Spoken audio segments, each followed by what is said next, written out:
U.S. operation in Iran to conclude within weeks, says Rubio. Yemen officially joins fight against U.S.-Israel. Regional powers may hold emergency, Iran war, de-escalation talks in Pakistan. Online desk. Houthis could choke off Suez Canal, analyst warns. U.S. Secretary of State Marco Rubio says the ongoing military operation against Iran could end within weeks. Speaking after a G7 meeting in France, Rubio said the United States expects to achieve its objectives in a short time frame. He stated that the operation is focused on weakening Iran's missile and drone capabilities. Rubio added that Washington does not plan to deploy ground forces and aims to rely on targeted strikes instead. According to reports, U.S. officials believe the conflict could last between 2 to 4 weeks. He also said the United States could redirect military resources from Ukraine to the Middle East if necessary. Meanwhile, Rubio rejected claims that U.S. support for Ukraine is tied to territorial concessions. The comments highlight expectations in Washington that the conflict with Iran will remain limited in duration, despite ongoing tensions in the region. Yemen's armed forces say they have officially joined the war in support of Iran and allied groups across the region. In a statement, a military spokesperson said Yemen has begun direct intervention due to ongoing attacks on what it described as resistance forces in Iran, Lebanon, Iraq, and Palestine. The group said it carried out its first operation using ballistic missiles targeting Israeli military sites in southern areas. It claimed the attack was coordinated with operations by Iran and Hezbollah.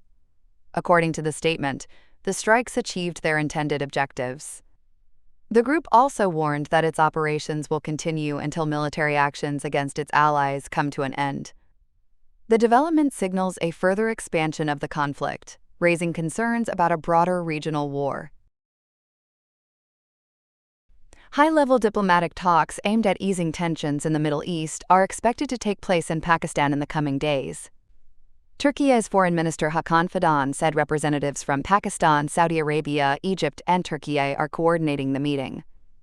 The talks are focused on de-escalating the ongoing conflict involving Iran, the United States, and Israel.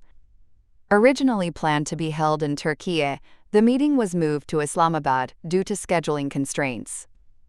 Fidan said the discussions could take place as early as this weekend. The four countries had previously held talks in Saudi Arabia earlier this month as part of ongoing diplomatic efforts. The planned meeting highlights growing international attempts to reduce tensions and find a path toward resolving the conflict. Analysts warn that Yemen's involvement in the war could threaten another major global trade route. Professor Mohammed Al-Masri said the Houthis could target the Bab al-Mandeb Strait, a key passage linking the Red Sea to the Suez Canal.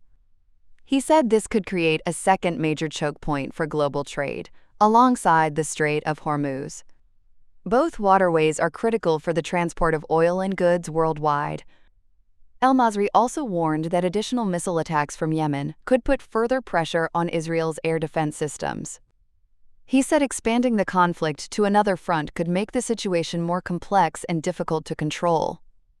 The analysis highlights growing concerns that the war could disrupt global trade and further destabilize the region.